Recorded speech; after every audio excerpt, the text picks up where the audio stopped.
안녕하세요. 중국어 TV의 강사 최연화입니다. 반갑습니다. 자, 어제 저희가 전 시간에서는 중국어의 어순의 기본 틀을 배웠습니다. 어떻게 된다 그랬죠? 중국어 어순의 틀은 한주, 상줄, 보한, 목입니다. 자, 그러면 오늘은 이 기본 어순에서 조금 더 깊이 들어가 볼까 합니다. 자, 그러면 어순은 한주, 상줄, 보한, 목이야. 그러면 어떤 품사들이 이런 역할을 해주냐를 알아볼 시간을 가지고자 합니다. 자, 그럼 우리 가장 쉬운 주어. 주어는 어떤 품사가 주어 역할을 할까요? 명사? 대명사? 수사? 자, 그러면 지금 예문을 하나 쓸게요.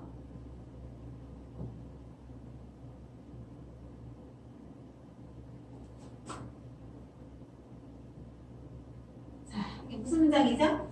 在家吃饭很好. 자, 여기서 궁극적으로는 좋다는 게 주어죠. 좋아. 얘는 부사로서 상호 역할을 하는 거예요. 자, 그러면 여기서 주어는 무엇이냐? 좋은 것은 무엇이냐? 집에 있다는 게 좋은 건지, 아니면 밥을 먹는 게 좋은가요? 아니면 집에서 밥을 먹는 게 좋은 건가요? 어떤 거죠? 네, 여기서는 집에 있는 것도 아니고 밥을 먹는 것도 아니고 얘가 좋은 것은 집에서 밥을 먹는 게 좋은 거예요. 그러면 여기서 주어는 어느 거죠? 이 전체가 주어 역할을 해주는 거예요. 그래서 저희가 어법적으로 따질 때는 명사성을 띠면 주어 역할을 할 수 있습니다 라고 말을 합니다. 이유는 알겠죠? 단순한 명사가 올 때가 있겠지만 이렇게 문장으로 올 때가 있다는 거예요. 그래서 명사성을 띠면 된다. 그럼 주어 역할을 할 수 있으면 수로가 이제 목적 이제 명사성을 띈 거는 또 무슨 역할을 할 수가 있죠? 명사성은 목적어 역할을 할 수가 있어요. 예를 들면 자, 이거를 풀어볼게요. 여기서 마침표를 써요. 我喜欢在家吃饭. 我가 주어져. 나는 좋아합니다. 뭘 좋아해요? 이걸 좋아하는 거죠. 그래서 在家吃饭 전체가 또 목적절이 되기도 합니다. 그래서 주어와 목적어는 명사성이면 돼요. 이해되죠? 자, 그러면 한정어는 주어와 목적어 앞에 한정어라는 게 있는데 한정어는 어떤 품사가 되느냐라는 표현은 앞으로 저희가 많은 독해를 통해서 보시다시피 이거는 딱 어느 것만 된다는 건 없어요. 왜? 하나의 문장이 오기도 하죠. 예를 들면 我, 자, 我를 한번 꾸며볼게요. 漂亮的我一个 아니 뭐가 있죠? 可爱的我또喜欢吃饭的我또常常在家一个人吃饭的我즉 여기는 문장이 와도 되고 하나의 단어가 와도 돼요. 그래서 여기서는 이거는 품사성을 정해주지 않을 거예요. 자, 그런데 기억해야 될 건 한정어는 주어와 목적어를 꾸며주는 역할을 하는 것이다 라는 거는 잊으면 안 돼요.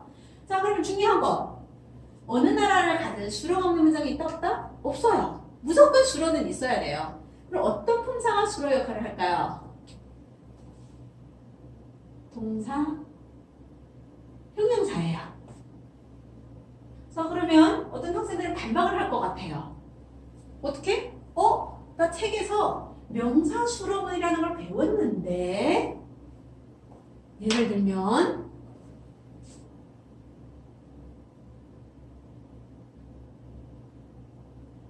今天星期一 今天星期이가 수로입니다. 이렇게 배웠다는 거예요.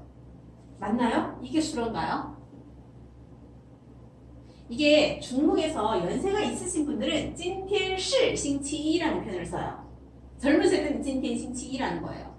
자, 그럼 이게 수로가 되느냐 안 되느냐를 한번 볼게요. 자, 그러면 여러분 今天星期一는 오늘은 월요일입니다 라는 뜻인데 오늘 월요일인가요? 아니에요. 오늘은 금요일입니다. 자, 그러면 今天星期五예요. 그럼 월요일은 아니죠. 자, 오늘은 월요일이 아니다 하려면 우리 어떻게 해야 됐죠? 맞습니다. 今天不是星期一라고 해줘야 돼요. 이 시가 왜 나오죠? 여기서 우리가 알아야 될 건 뭐예요?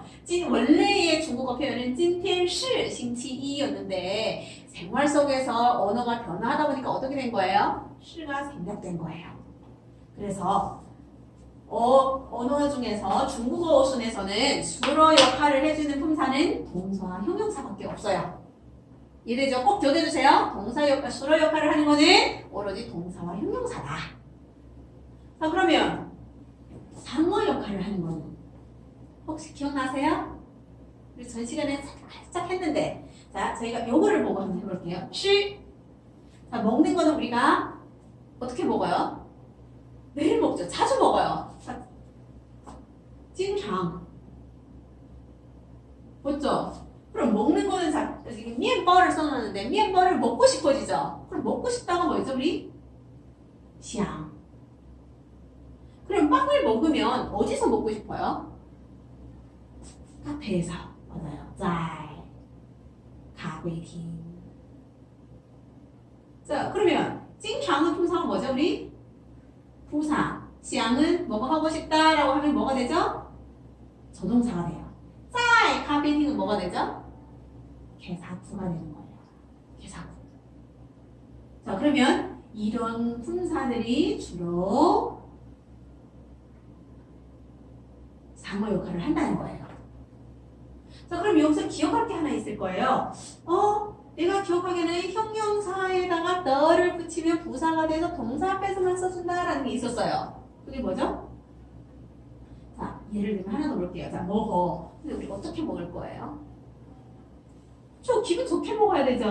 맞아요. 카이카이 신신더 이렇게 해야 되죠. 그래서 여기에 뭐가 들어가기도 한다? 이 너자가 들어가기도 한다 라고 해요.